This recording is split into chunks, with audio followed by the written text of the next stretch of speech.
We are living in complicated times. Very disturbing images on the news every night. People out in the street protesting, trying to raise awareness for Black Lives Matter. And today we're going to talk to Sandee Kastrul, who's a Chicago activist and has worked to serve underserved communities for many years. So stay tuned.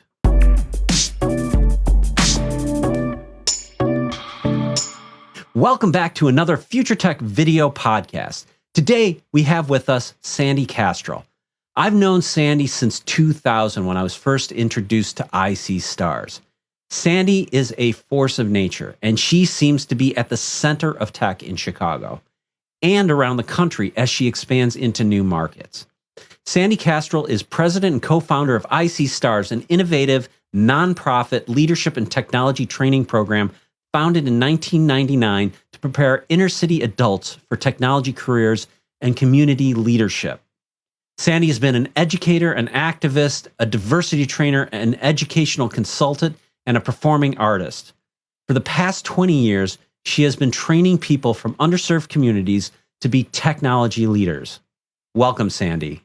Thank you. It's great to be here. And as usual, I have Sandesh Patel with me. Hey, Chris. Hey, Sandee. Sandee, thank you so much for joining us today. So, Sandee, this is a really, we live in interesting times right now, and we've seen an unprecedented level of protests, all over the country and the world, quite frankly, focusing on Black Lives Matter. It's an important movement, and I think, you're somebody who could bring us some interesting perspective on what's going on out there and what do we need to do to make, real substantive changes here. So I just wanted to see if I could get, your take on what's happening in the world right now. We're at a really pivotal moment in history. So think about it like we are just coming out of a global pandemic, or we're right in the middle of a global pandemic. And so we've all been cooped up in our homes. And when I say that, we sort of nod. Yeah, we've all been cooped up. But the truth is, we haven't all been cooped up. Yeah. Some of us are having to work on the front lines. Some of us are having to do our minimum wage jobs. Some of us are putting ourselves in danger every single day to go out and make sure that we have what we need as a country, as a society. Yeah. And interestingly enough, those are the folks making the lowest amount, and they're living at the highest risk threshold. And so then fast forward, to another killing of a Black person. We hear another time, I can't breathe. And this time is a little bit different because we saw the face of the murder. Mm-hmm. We saw the policeman's face looking at us. And I think it terrified everyone to see that face. But what's happening all throughout communities across our country, our Black folks are saying, this is nothing new. Mm-hmm. We've been experiencing this for decades upon decades, like since slavery. Right. We can't breathe. There's someone's knee in our neck. But what I see is an incredible sense of hope. Because I think that this is the moment in time where all of us have to choose. Do we believe that Black lives matter? Right? That and by matter, I mean, and I think what everybody's saying is have the right to live. Mm-hmm.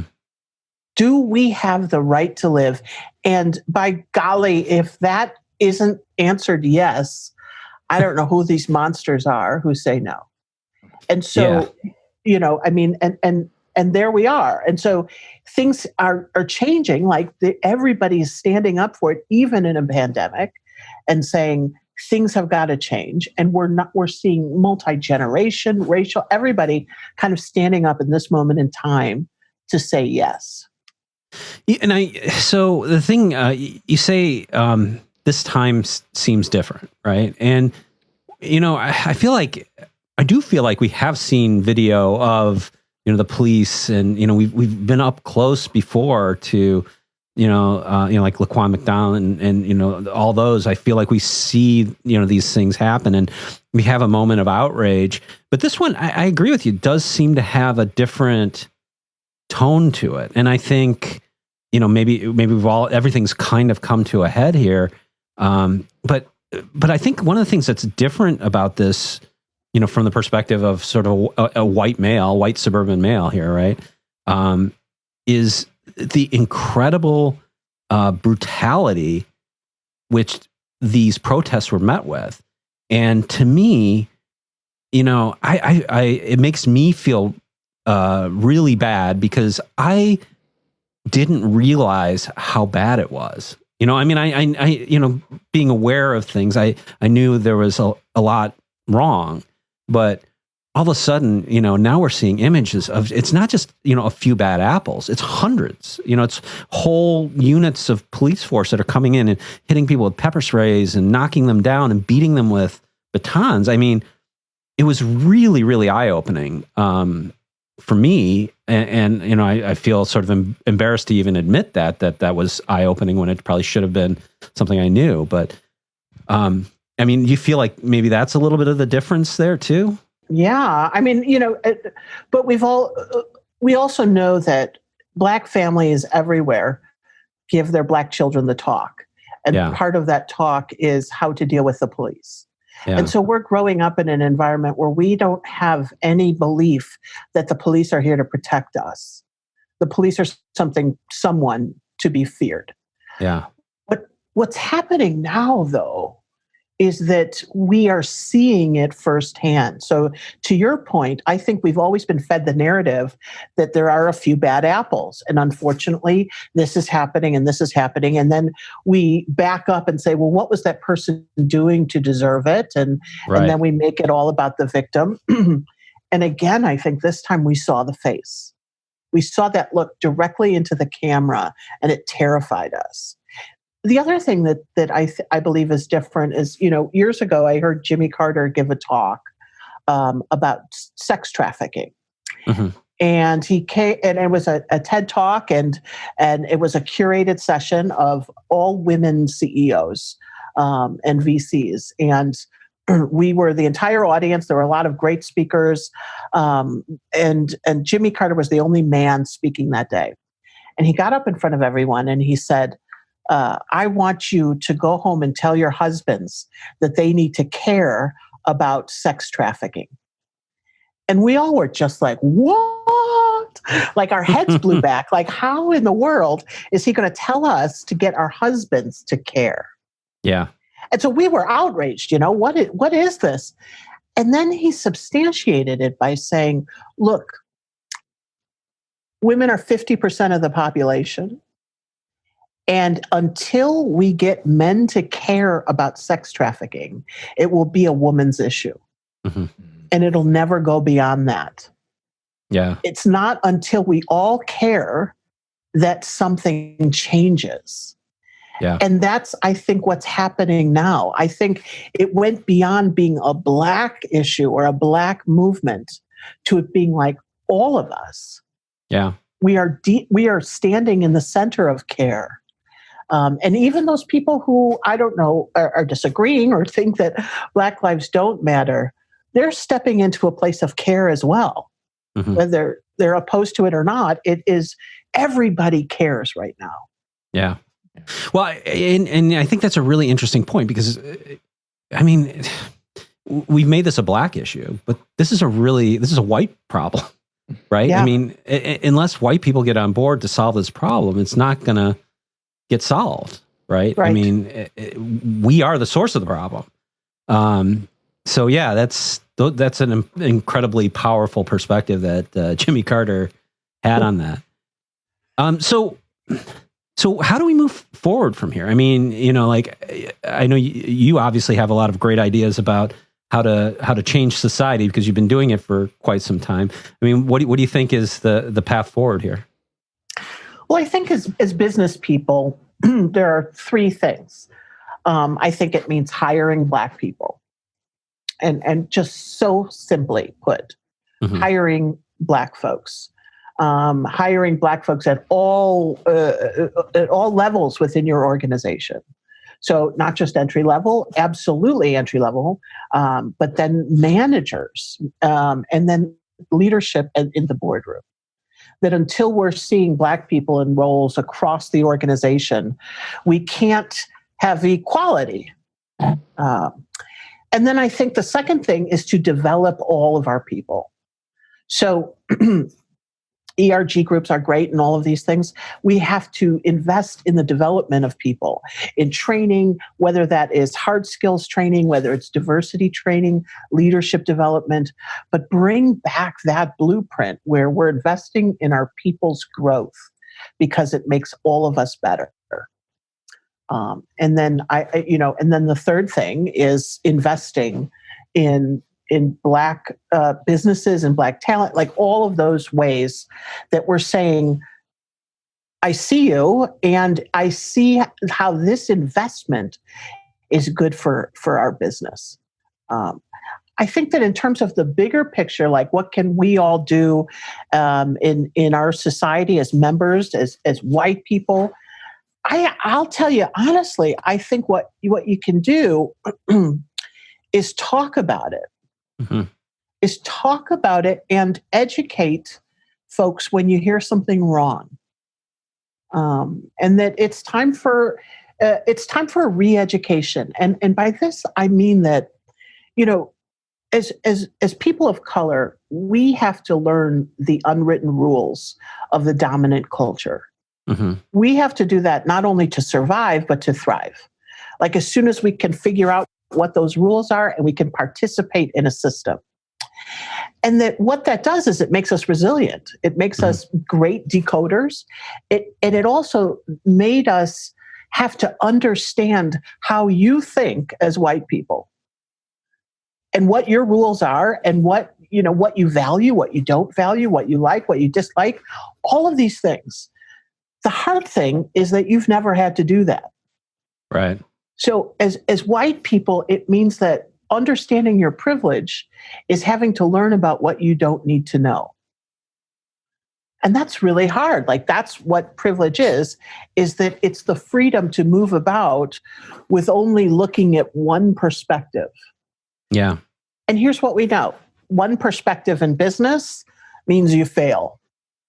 One perspective, not understanding how other people think and make decisions and innovate means your business fails. And so, I think what we can do is take a step back, look at our own privilege, learn from that and from others, and have those really hard conversations. And that when we hear somebody saying something that just doesn't smell right, that's not right, we know that is, a mischaracterization, or it's just simply wrong, to say, hey, that's wrong. And not to sit by and let people say things that are untrue or are damaging to other people. One of the things that's come out of this is the concept that it's not enough to be not racist. You have to be actively anti-racist, right? Yeah. And you have to confront people. And I think one of the challenges I see with that right now is that the form that seems to be taking right now is sort of canceling, the cancel culture piece of it, right?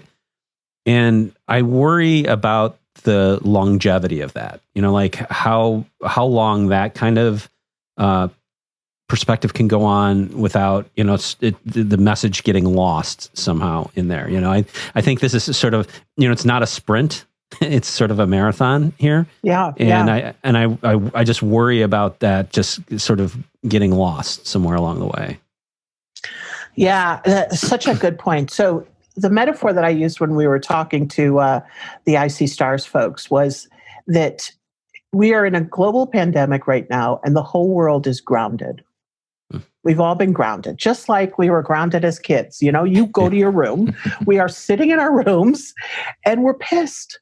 Right? Like that thing happened when you get grounded, you stomped around in your room, you cried, you cussed under your breath, and that when you couldn't express anger any longer, you did something, an activity, For me, it was singing into my hairbrush, like,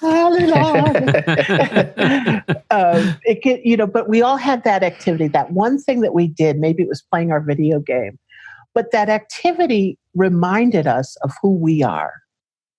So we moved from anger to standing firmly in who we are. Mm-hmm. And then the magic part happens is that when we remember who we are, or in this case, when we remember our humanity, then we go from being grounded to grounding. It grounds us.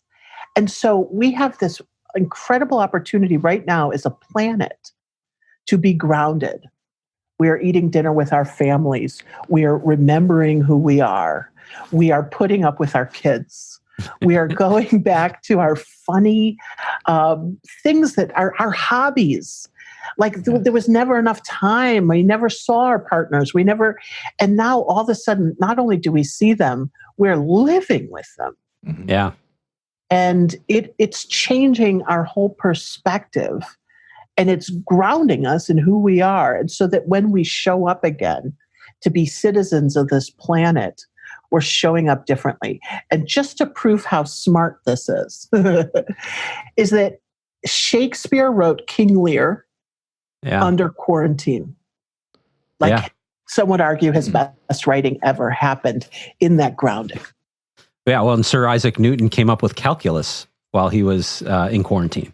And who doesn't love calculus? Look, the gifts just keep on giving. Yeah, right. I think this is when we say nerd alert. So, I mean, that's a really interesting perspective on it all. I think one of the things that you had when we were talking before that you had mentioned is that you take a real, being sort of, a technology nerd like, the rest of us here. You take a very systems-based approach to, addressing issues. I mean, could you talk a little bit about your thoughts around that? Sure. So, when we founded I.c.stars, this was the late 90s, right? So there were .coms everywhere. Everybody had those fancy chairs. There was a plethora of resources. But what I could see was that, there were just white guys in their 20s, having IPO and going, it was crazy. It was mayhem. And there was a shortage of technology workers, right? because every business needed a website, right. And there weren't enough web developers. So if you could do HTML, you could make $80,000, the world was yours. It was a crazy time. And so I thought, oh boy, this is a great place to train people. And, who better to train than inner city young adults? Back to that idea of the world has been flat. How do we broaden our perspective? Yeah. That it wouldn't be out of charity, it would be out of opportunity for business. Because by hiring these folks who were incredibly resilient and talented and had drive and creativity and out of the box thinking and chutzpah and all of that, this was a great source of talent that could be trained up. But the thing that I love about technology, geek alert, is it's creative, right? It shouldn't matter what you look like. Yeah. And that there's process and methodology embedded in doing technology work. At the end of the day, technology is about solving problems and building solutions. Mm-hmm. Yeah. So the big question for us was, wait a minute, what if we taught folks technology, got folks great jobs in IT, but then used that same systems thinking that we do, doing technology work, and applied that to community leadership. So what if we were the ones to solve the problems and build the solutions in the communities that we come from? And rather than just teaching one thing, one hard skill, where our folks would, get that skill, go to the boot camp, go get their jobs and never come back, what if we made it not linear, but circular and said, well, how do you give back? Okay, so now how do you take all of that? How do you take that systems thinking mindset that means instead of it being about me and you or this interpersonal way, or even my community versus your community, we look at it from a systems perspective.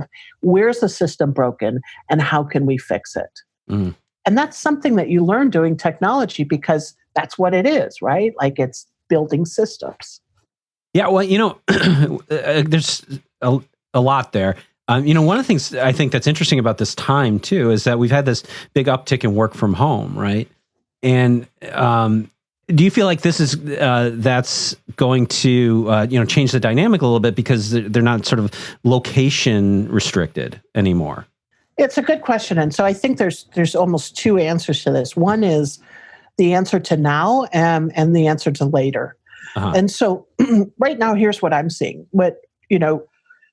The I.c.stars folks who work 12 hours a day, it's all project-based learning. You're solving a business problem, using technology, building an app.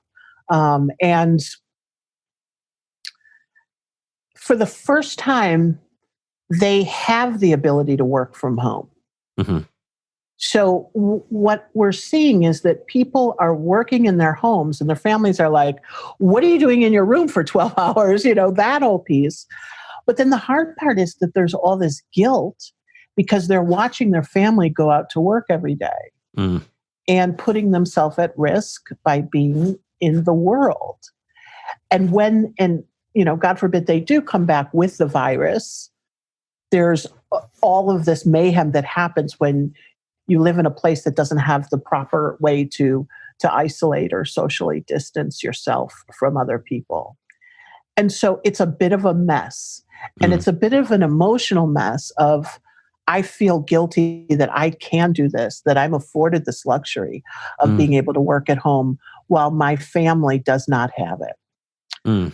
But I think to the second part that you really kind of opened up this notion of location, right? So, the real definition of a ghetto is an area that is cut off from the economic center of the city.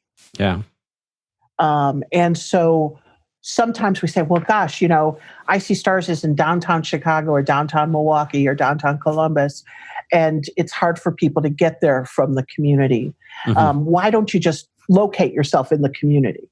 Mm-hmm. And my answer is always no. I think it's really important that we learn how to come into the economic center and to move through spaces. And so while I think work from home is a convenience and it is making us more productive in so many ways, and it's delightful just having your slippers on while you're in a board meeting, I think that the challenge then becomes, how do we make sure that everybody has the right infrastructure? How do we make sure that everybody has the right resources? And how do we continue as we're working with people to move from one place to another, to see themselves moving from one place to another? How do we maintain that in a work from home world where there are so many different challenges and we're not getting out of our comfort zone? Because that's what change is, right? Change is uncomfortable, and that's how we know it's working. Yeah, well, you bring up an interesting point that I didn't think clearly enough about, but the fact that sort of this lack of infrastructure can be isolating as well, and even though there's sort of the democratization of work, from a work from home perspective, there's also the lack of infrastructure to participate. Yeah, and that's a frightening challenge, I think. Here's a story that I'm not so proud of, but it's a good learning story. So, every day at I.c.stars we have high tea, and we have a different business leader come and share their story over a pot of tea, and it's just a wonderful way to share stories, to imagine the future, and to learn from all these great executives. And so, of course, we've brought tea online. And so we're having virtual teas every day, and it's really lovely. It's working. The team did a great job of transporting so much of our rich curriculum online. So I was going to tea the other day, and I noticed there were a few tiles of people's without their faces, right? There was the letter or whatever you see. And I get pissed off, like, how dare you not show your face? That is the rudest thing ever. And so I get on the chat and I say to the people, either show your face or get out. And, and then there's all this scrambling and you see their lights going on and off or whatever. But the one person just is sitting there in the corner. And so I start to think, well, gosh, is she just pouring herself a glass of wine or something? Like, why isn't she didn't hear what I said. And so I type even faster, get out or show your face. Well, it turns out that everybody was paying attention. It was just an internet thing. And so they were calling in on their phones, and they were having major connectivity issues, and they were desperately trying, and they had to make the choice. Do I return a chat to Sandee and say, internet troubles, or do I try to solve the problem? Well, we're going to gamble. So one person did, I'm going to get off and try again. And the other person tried to solve the problem. And that all of these things, like think about all that wasted time. Yeah. Like I'm thinking that this person's brand is that they're lazy, they're rude, they're whatever. And while they're on the other side trying, and we never even see it. Yeah. And I think, wow, that's just such a good example of kind of what happens when we don't all start from the same place. Yeah. So Sandee, the same thing happened to Chris and I. So COVID happened. Everyone's working from home. Our bandwidth is being compromised. People are stealing, kids are on, the internet, the whole family is. And so we do these podcasts, and Chris would be like, there's a little delay in you. You're kind of throwing off the whole conversation. And I'm like, I don't know what to do. I think my internet's pretty good, right? 3 weeks of calling Comcast and troubleshooting, Chris troubleshooting with me, we're trying to figure it out. He went out and got his own internet. He got an upgrade and got his own dedicated line. I had to upgrade. I had to spend more money. But to your point, not everybody has that opportunity, right? And so for us, we were able to pivot and change and spend some money because it was important to us. But not everybody would have that opportunity, which really sucks because right now, this is a commodity that everyone really, really needs, Yeah. I always wanted to touch on I.c.stars a bit because it's such an interesting program. And I think what people don't really entirely realize is how incredibly hard it is to survive in that program. When I hear about what, the folks in that program have to, do to succeed, I'm like, man, I am not sure I could pass this program. Me too.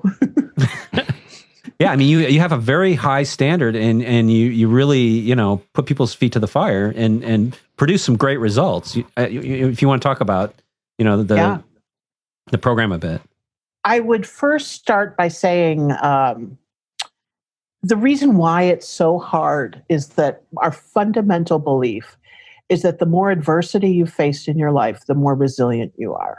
Mm-hmm. And in developing this resiliency toolkit with critical thinking skills and creativity and systems thinking and reciprocity and innovation, we're really just providing people an opportunity to unpack that and to provide a different context. Mm-hmm. And that context happens to be IT and business. But we firmly believe that resiliency is what makes people great programmers, great entrepreneurs, and great community leaders. Mm. And that's what we're looking for. So our assessment process is 12 hours long. We'll see 400 people at the top of the funnel to pick the 20 who will go through our boot camp. Mm-hmm.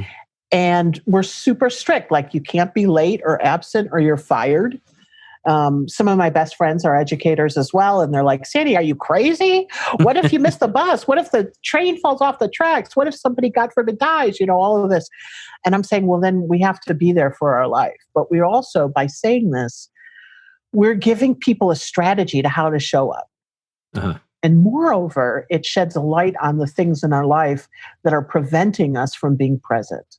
Mm. Whether that's addiction, whether that's bad relationships, whether, we're just staying up too late and playing too many video games, right? We're learning how to say what's important to me and who, by the way, is behind me in that. Mm. So, that's a baseline. It's hard. And, kind of like the old 80s show, Fame, when she was like, you want fame? Well, fame costs. And right here's where you start paying. It's sweat, So that's the baseline. But then the kind of beautiful part, I think, of of what the team does in our curriculum is that it's all about pushing your limits every single day. And it's designed to make you uncomfortable. And then learn how to deal with ambiguity. So, the very first sprint, they're given an RFP from their client. 20 people are divided up into 4 teams. They form their own consulting companies, and then they're competing with each other to win this bid, which is awesome, right? Like we start with competition, and then eventually it moves to collaboration. And that we script things all along the way. Like, so their second client meeting, the teams are coming to present some ideas. And what we do is we script this conflict that breaks out on the client side. So, you've got the business and the technology folks get into a fight, right? And they're yelling at each other, and the teams have to decide, oh my gosh, what do we do? Do we mediate? Do we moderate, or just shut up and let the loudest person win, Right. And so then back at the whiteboard with their program manager, they deconstruct that and say, did you build trust and credibility with your client today? Did you defend your client? How do we move from being students to being consultants? How do we fight for our client? And so it's just all these really powerful things, but you never get to do what you're good at. You have to help somebody else do that. Right. And learn new things, and I think we know this as entrepreneurs, right? Like, that's part of the pain is we never get to do what we're good at. We got to coach somebody else and constantly learn new things and find the joy in that. So over and over in the 4-month training, we're finding the joy in those moments. And so, it's intense, it's hard, it's like, our counselor would say, like, I talk to 6-foot-tall guys who are just crying and being like, I can't get my code to work, But out of that, some of our metrics are, we have a 90% placement rate. Wow. The average earning increase is 300 to 400%. Wow. In 6 months, right? You're making more than both of your parents combined. And that, it's like 95% of all of our alums are volunteering and engaged in their communities, and which is amazing. Awesome, right? And then so we didn't end there with what are the outcomes, but we asked ourselves, how do we measure impact?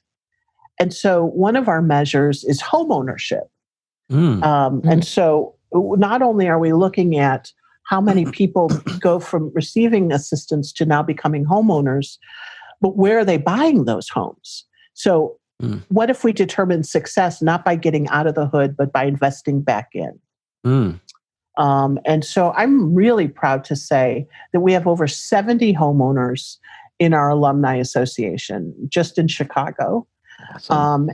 And the majority of them are buying homes in the communities that they come from and saying, like, look, I am here, like geek is chic, like there's something to aspire to.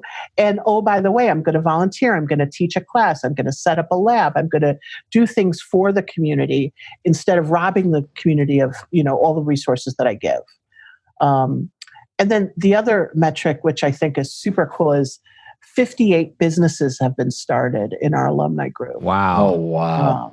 That's great. Yeah. I've met so many of the various cohorts over the years, and some really, really impressive folks that come out of that program. And I link to them on LinkedIn, and I kind of see their careers progressing, and it's like, that's really awesome to see. I mean, like, the work you do is so important, and it's so good for the city. And now you're expanding. Maybe if you could talk about all the markets you're expanding into, I think that's a really cool thing too. Yeah, it's super cool and really fun for me, right? Because as an entrepreneur, like, there's nothing as exciting as the beginning. Yeah, right. And so today we're in Chicago, of course, and Milwaukee. And Columbus was actually our first city that we expanded into that market. And they're doing some strategic planning right now. So then, so you're starting to see this like smaller city, Rust Belt kind of thing, which is great. And I think it's really our sweet spot because, so many of the kids graduating from college with computer science degrees or business or whatever, they're coming to cities like Chicago. And so there's a real talent drain in these cities. And so we're providing a real need. So Kansas City is our next city that we're working with. And Buffalo, New York is in the queue. And so really we're just enjoying kind of growing slowly, really putting roots down, but listening to the communities that we're going into, and spending a good amount of time doing listening campaigns and a feasibility study to really understand the supply side and the demand side. What are the skills and what's the flavor culture of each of these places, because it's different, And I got to say, I really appreciate what you've done for Chicago. For people who aren't from Chicago, Sandee has probably the biggest Rolodex of technology people there ever was. So, I think like when you have an event, everybody shows up. Yeah. Which I think is really awesome. And you deserve. You've been doing it for 20 years. You put the hard work in, right? So it's you've done what it takes to get there. So that's every time commendable. Every time we bring up I.c.stars and we talk about you and I.c.stars, it's funny. Everyone's like, "Oh, I know I.c.stars. I know them. Oh, I know Sandee. I know Sandee." It's like a badge of honor. Yeah, I know her. I go to their events. I've been there. The rule of every good CEO is never eat lunch alone. Like if you're not eating lunch with a client or a potential client, something's not right, Right. Yeah. But I do think I love the technology community. I think technology folks are awesome because they're systems thinkers, Right. But we also really love to plug in, to connect to something. You see it in the first 5 years of any programmer's life. Is their biggest gripe is, I want to know the bigger picture. I want to be able to plug into the reason why we're building this system, this app, this website, whatever it is. I want to understand the flow. And that need to sort of plug in and to find community bigger than just what we do, but a community that honors you for who you are. Mm-hmm. And so I think that that's what we really try to build when we say we're a hub for the technology to community to plug in, is a place that celebrates all of us for who we are, not just what we do. Yeah, I know you don't like to talk about yourself very often. I've noticed that about you, which is awesome. But where does all your passion come from? Where's that fire? How did that all start? I am a glorified school teacher. And think about it like this, that red one-room schoolhouse where the teacher stood outside and rang the bell and said, "You, come on," that was me. But in an urban setting, right? So maybe I didn't have a bell. Maybe I wasn't necessarily standing outside, but I was saying "You in the bushes smoking, you get in here, you." And I've always been passionate about education because I think it really is the ultimate enabler and the ultimate equalizer. Because our education determines not only what opportunities lie ahead of us, but who we know, right? The two things that make the difference between great education and mediocre or bad education is what we learn and who we learn with. And by what we learn, it's, whether we are learning to work on an assembly line or we're learning to run the business. And it's just a very simple difference. Yeah. In one school, we are learning to answer the questions at the back of the chapter. In the other school, we're learning how to write the questions. Mm. And basically, that's what technology people do. You write the rules, you write the code, And that once that happens, we are free, right? When we shift from being consumers to being innovators, we're free. And then who we learn with is all about our social capital, right? So if we go to school with kids whose parents are senators and CEOs, we have that network to plug into. Yeah. But if everybody's parents who we go to school with, we are in the same role, then that's what we can aspire to. And so those two things, I think, are it. And so I've always been passionate about education and access to education and great education because, I was a kid. I grew up in Chicago. I'm a Chicago public school kid. And, I also got to go to really great art schools and meet kids who had a lot of affluence and, sort of, I call it the ability to walk between worlds. Yeah. And that I believe that the more worlds you can walk between, the more competency you have in meeting and engaging with people who are different. And that is a capital in itself. So our social capital is not just how big the group of people are who are like us. It's how many groups of people who are different than us can we access, connect to, and engage. Those are pretty powerful statements. We've always talked about doing a roundup of our podcast with great quotations. I think we're going to have a few out of this one. Yeah. Oh, you guys! Oh, come on.